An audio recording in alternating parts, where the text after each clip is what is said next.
Arsenal, you were defeated on Tuesday night in Athens. Of course, there was nothing riding on it for you. It was all important for Olympiacos. Did that night prove the power of motivation in football, perhaps? I didn't feel that we had a lack of motivation. I just felt that we missed early chances. We made a very physical game of it, and so overall I believe that it was a good learning process for our young players, because it was a real battle more than a technical game, and we lost it. But I didn't feel lack of motivation. We wanted to win, because you have seen again with all the results how difficult it is to win away from home.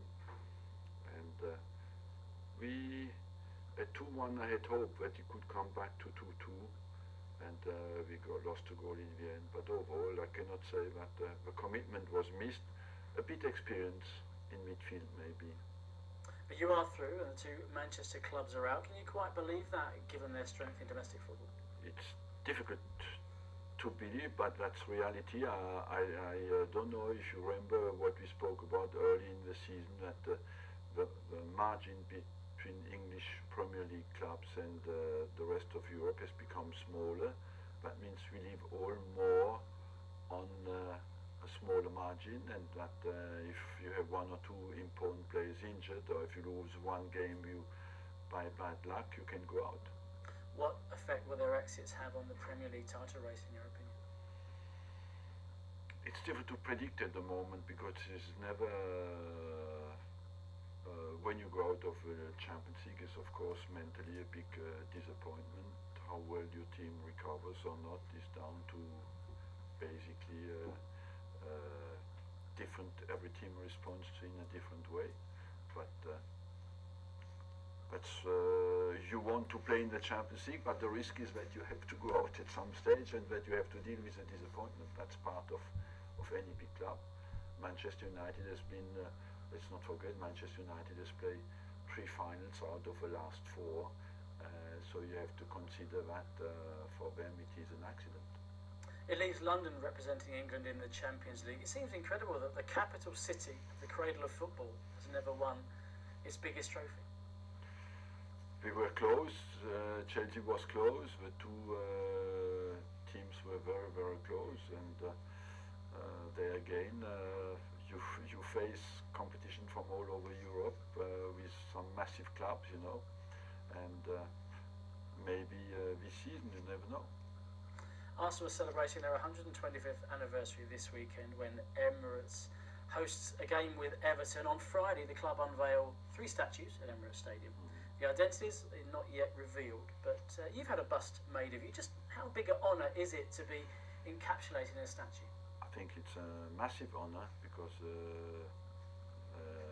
it shows that people appreciate what you have done for the club, and as well it is somewhere a recognition that you have not done too badly for the club, and that you contributed to make people who love this club happy, so that you have always to take pride out of that.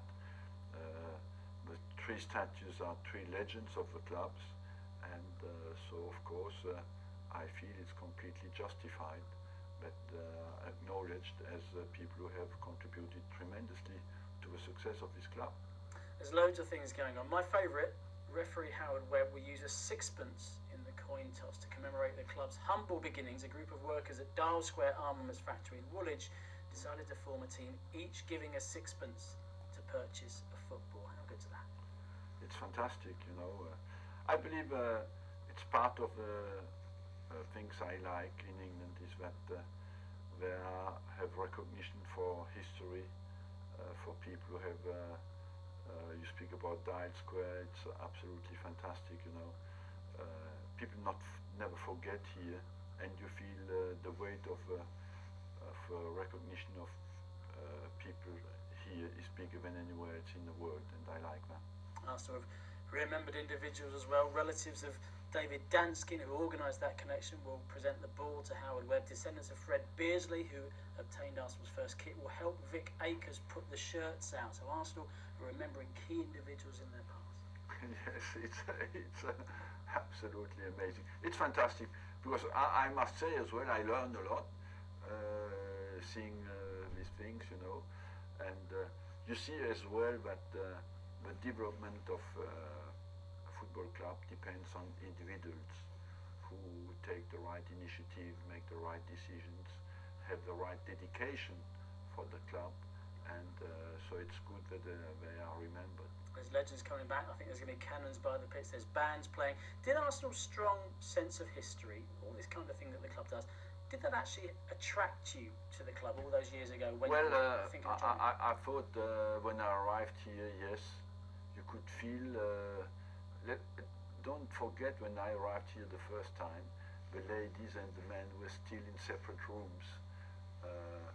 That was 1988, you know. And so you could feel straight away the weight of the tradition of the history, and you could feel that there was a desire to respect what has been done before, and desire of class, to act with class. That was, you could feel that.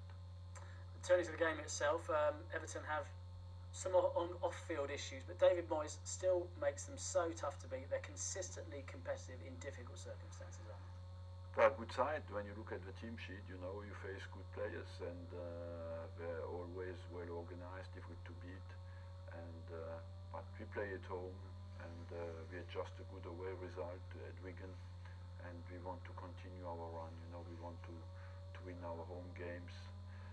It's a big test for us again, and we want, of course, to come out with the 3 points and be successful. Mikel Arteta, you signed him from Everton at the start of the season. Is he everything you expected him to be? He's has taken very quickly a big importance in our team and in our squad. What I like, of course, I knew about his talent, but he's a winner. He wants to win. He's a perfectionist, a guy who's ready to give his heart to the team to win football games, and he's absolutely fantastic. I think he's a guy who can bring the extra technical ability, but as well he brings his teamwork. He does well his teamwork. He works hard for the team, offensively and defensively. And he's a role model for others as well. He seems to me a different player, but similar in his persona, his personality to Bergkamp, in the sense they're professional, controlled, self-contained, and they inspire people by their actions perhaps more than their words. That's what you like, you know. We are in a job of action, not in a job of talking. Sometimes we forget that a little bit, but 99% of our job is to act, and 1% to talk, but he is in the right process there. He acts, he does, he every day. I always feel that top level people act in a consistent way, and consistency in quality is how you could define Mikel Arteta. A win would put you in the top 4 for the first time this season. What would that mean? Fantastic, that's where we want to be, and I'm absolutely confident that everybody will be absolutely focused to achieve it.